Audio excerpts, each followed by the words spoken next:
let's go.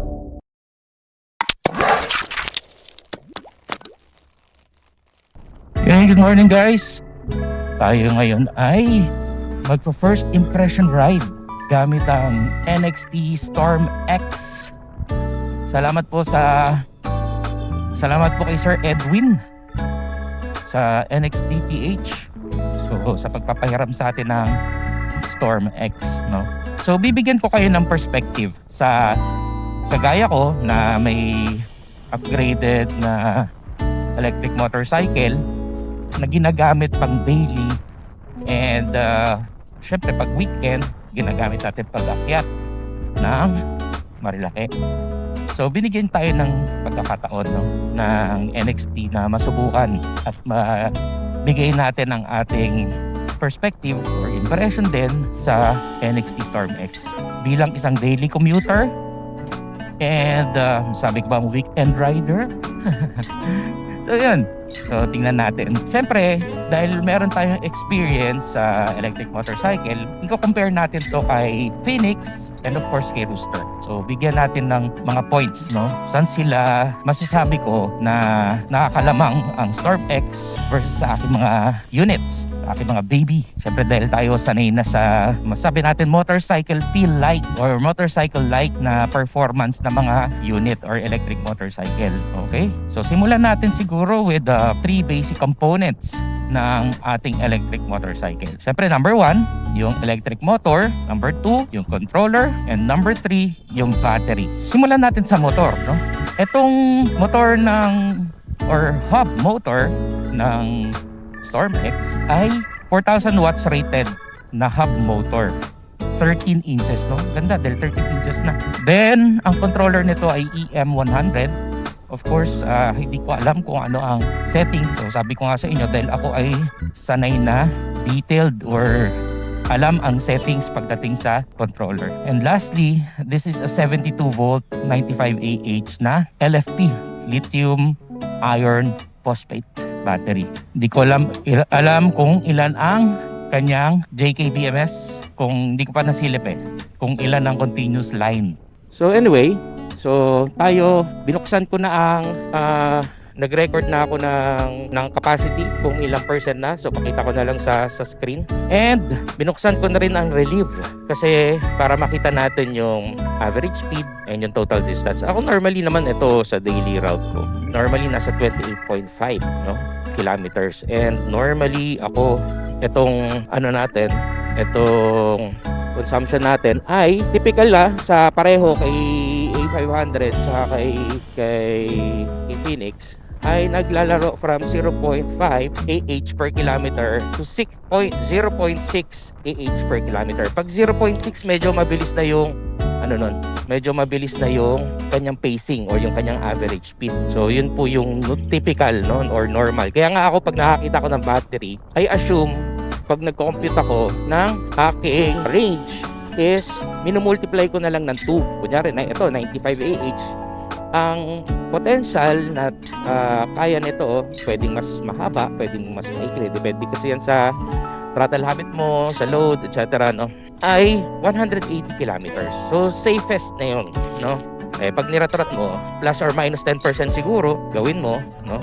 Para at least medyo safe ka ba? So wala kang range anxiety. So yun, yun yung masasabi ko. So ngayon, ang feel ko, actually para siyang although naninibago ako kasi Phoenix at saka si Rooster because yun pong dalawang yun ay naka mid-drive number 1, naka chain, no? So yun yung difference to naka-hub. So sabi ko dati naman naka-hub ako So naninibago lang ako kasi yung alam mo yung kasi ako dahil sabi ko nga ako ay naka throttle response na linear. Hindi agad-agad pumapalo yung kanyang power, no? Yung torque. So unti-unti ang pag-angat. So dito, masabi ko parang ganun din naman. Para siya naka-linear actually. Nahihirapan lang ako ngayon kasi ang taas, tangkad. Ayan naman ang silbi ng pagiging ADV, di ba? Yung kanyang ground clearance. Dahil ito ay yung electronic na throttle. So, medyo iba yung feel ba? Masyado magaan. Kasi ako minsan nahanap ko yung medyo resistance ng konti. So, kaya siguro kung ako may papalitan dito, gawin kong quick throttle para at least medyo hindi yung sobrang gaan i-throttle. So in terms of power, okay naman siya. Actually, ako naman kasi nakatulang. Hindi naman ako nag-3 sa pag daily. So yun, no? So sa throttle response, yun yung tingin ko na kung ako lang naman, no? Pero ako, kung ikaw ay bago, magagamay mo naman kagad eh, no? Ang ano ko lang, ang lagi ko lang kasi napagko-compare yan kasi kaya ako yung mga units ko ay naka quick throttle because iba yung feel eh, parang para sa talagang motor eh, di ba? May alam mong may konting laban ba. So eto kasi sobrang lambot, sensitive, no? So yun yung napansin ko. Syempre ako araw-araw kong ginagamit yung mga yan, kaya kabisado ko yung mga units ko eh. So alam ko pag may mga konting pagbabago, mararamdaman ko na. So yun, so dito masasabi ko comparable eh, no? Pagdating sa, of course, syempre 3 kilowatt yun, ito 4 kilowatt. Kaya mararamdaman mo talaga na malakas siya, no? Talagang sasabay ito sa mga motor. Kaya sabi nga pagdating sa settings, ako naman pag mga nagtatanay ako, ang sagot ko naman is 150 line lang naman eh. So kasi hindi mo naman di mo naman kailangan ng sobrang daming line amps kung daily lang naman. So yun po yung sa performance muna tayo. Pero kung ikaw ay bago, kunyari galing ka sa motor, sa internal combustion engine motorcycle, sa Digas, dito masabi ko mag-enjoy ka na rito. Sabi ko 3 kilowatt nga, kaya na sumabay sa mga 160cc na motor. Basta lagyan mo lang ng ano yan eh, ng 100 to 200 amperes na na baterya, line amp na discharge. Okay na siya, sasabay na yan sa motor. So yun naman, no, sobrang gaan eh, kasi kaya parang umakadjut hindi pag kunyari na twist mo, kasi syempre dahil ako sanay ako sa quick throttle, no. Meron siyang sag, hindi siya agad kakagat. Although ito rin pag tinwist mo, hindi naman siya kakagat eh. Kaya mo naman sumabay ng ito number 2 lang. Normally kasi ako number 2 lang naman talaga eh sa daily ko. So in terms of comfort, punta muna tayo sa comfort. Maganda to kasi ADV to eh.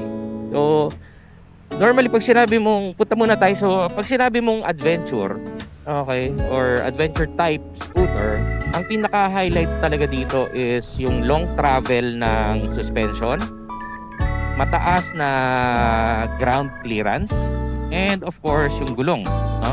Na dual sport. Pwede sa road, pwede sa light off-road or off-road, no? Kasi pag sabi mong adventure scooter, hindi naman siya talaga hardcore na off-roading. Light off-roading. Yan, dun yan, no? So, meron kasi talagang pang off-road talaga.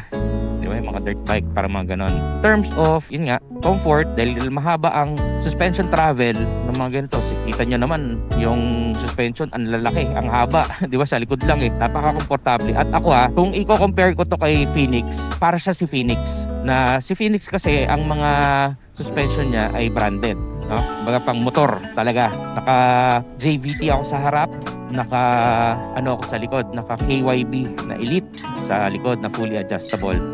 So masasabi ko napaka-komportable. Napaka-komportable ng kanyang suspension. Medyo may ramdam lang ako na konting talbog sa harap. Pero yun, so yun mga light na mga lubak. Wala. Pag binangking mo, pag binangking mo siya, very stable actually.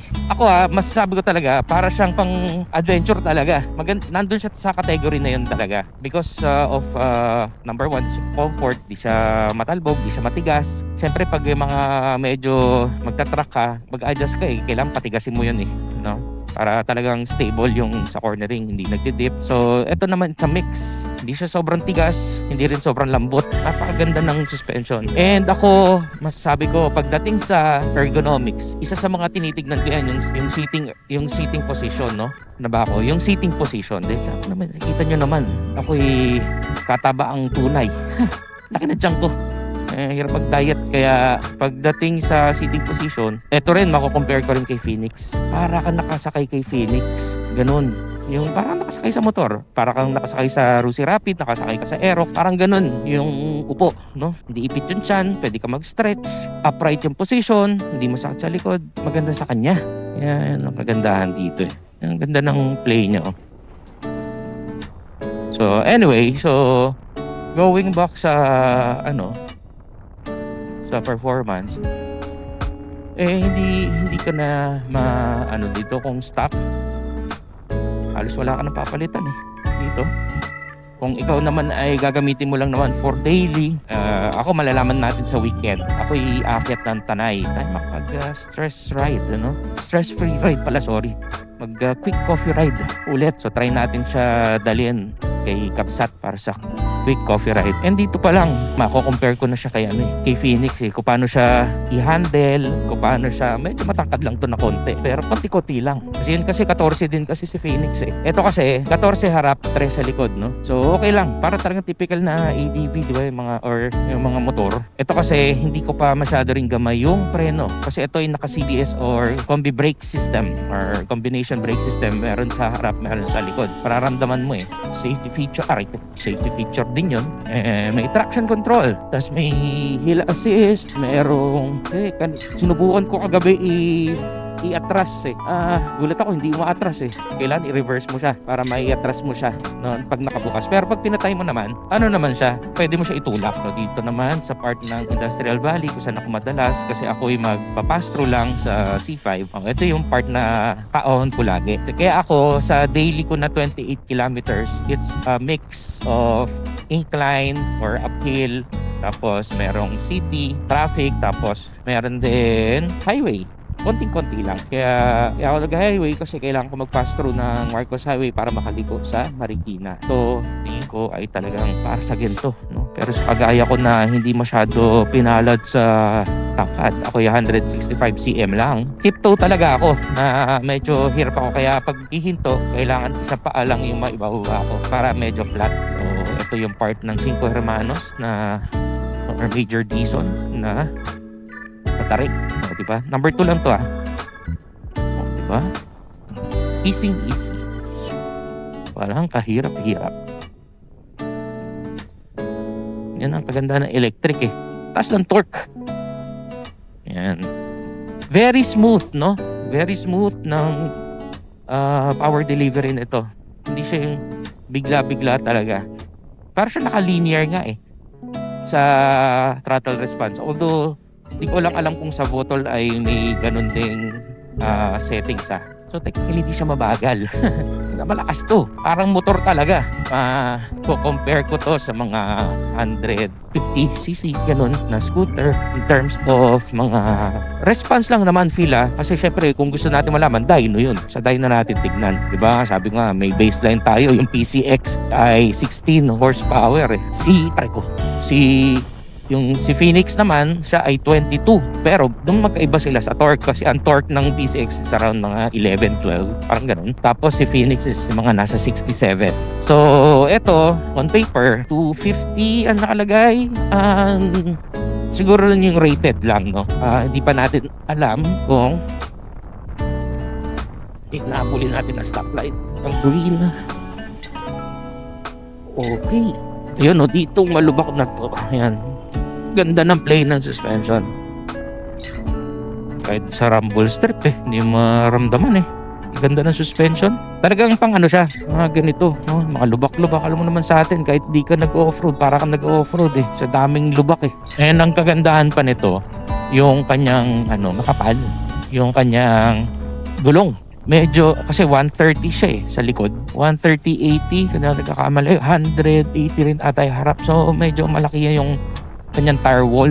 Kaya nakakatulong din yun sa pag-suppress ng mga lubak. In fairness ewan ko kung pinalitan lang tong side mirror Kung aftermarket tong side mirror, ang ganda Ganda ng side mirror. Siya parang combine na sporty sa ADV.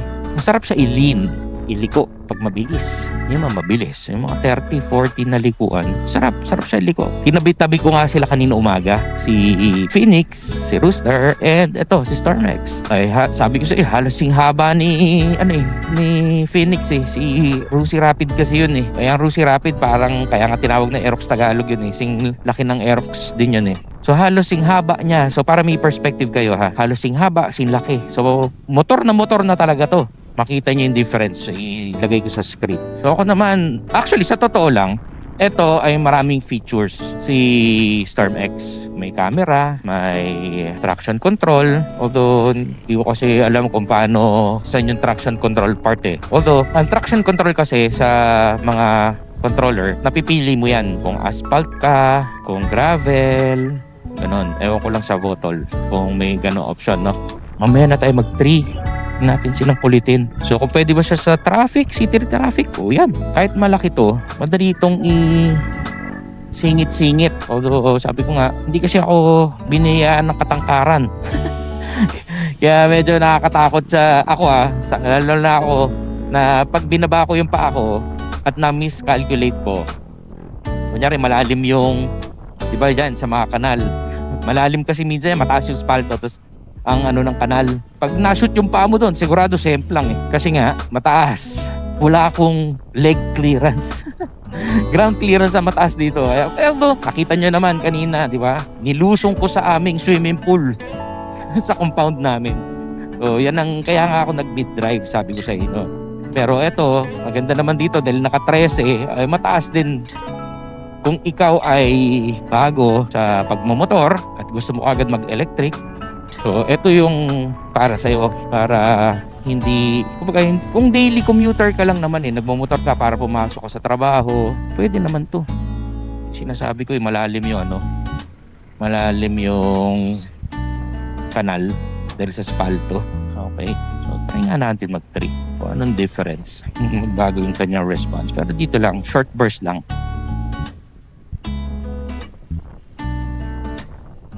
Hindi, okay.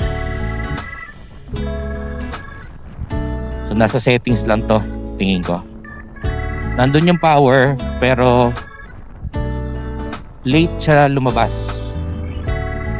Ayan. So parang kung ako 1, 2, 3, doon ako sa 2. Mas ano ito eh. Ina-expect ko kasi pag nag-3 ka dito, dapat nandun na kagad yung torque curve mo nasa harap, peak with peak line, para pag kunyari sa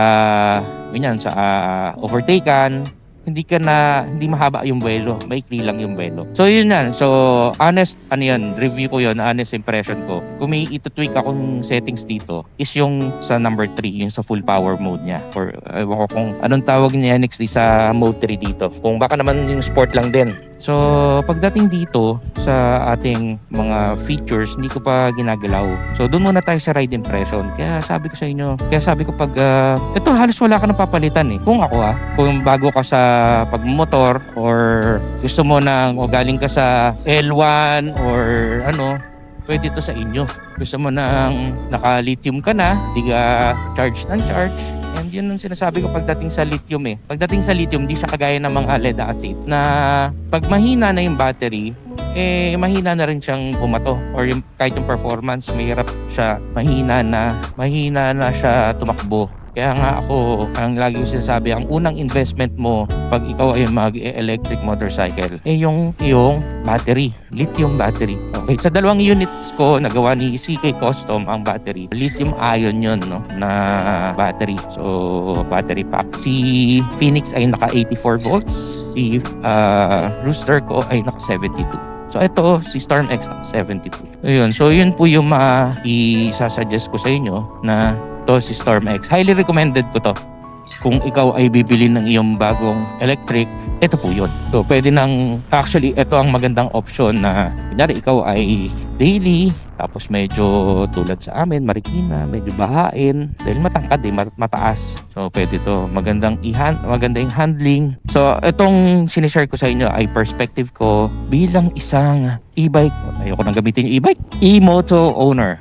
Marerekomenda ka po ito sa inyo. This is only my first riding impression sa kanya. And sabi ko nga, pagdating, kung gusto mong malaman talaga ang performance sa mga motor, mag-test ride ka. Kasi doon mo, sa actual riding experience mo malalaman kung itong motor ba ay para sa'yo. Kaya lagi ko sinasabi ko na ang electric kasi hindi para sa lahat eh. Merong babagay talaga sa pangangailangan mo. Hindi pare-pareho ang offer ng mga electric. Tulad nito, ang offer nito ay nasa cross between city and adventure, light off-roading. ito pwede ito. Diba? Hindi kapo sa power. Ang ganda ng response. Madaling iliko. Very nimble. Mabigat nga lang. Siyempre, ADB to eh. Laki ng baterya. 95 na LFP pa. No? Kaya dahil sa bigat na yon, stable din siya. Tapos naka 14 ka na. Hindi ka na mahihirapan na number one, kumuha ng mga sizes ng gulong. Kasi sa mga naka 11, yan, 11, 10, medyo mahirap-hirap maghanap ng branded din na gulong. Meron, pero talagang hanap ka. Kaya ako sa 12, yan, si A500, 12, 14, napakadami. 13, madami din. Kasi NMAX, mga ganun, no? So, yun ang kagandaan pag mga medyo may kakapareho ka na tire sizes sa mga aftermarket.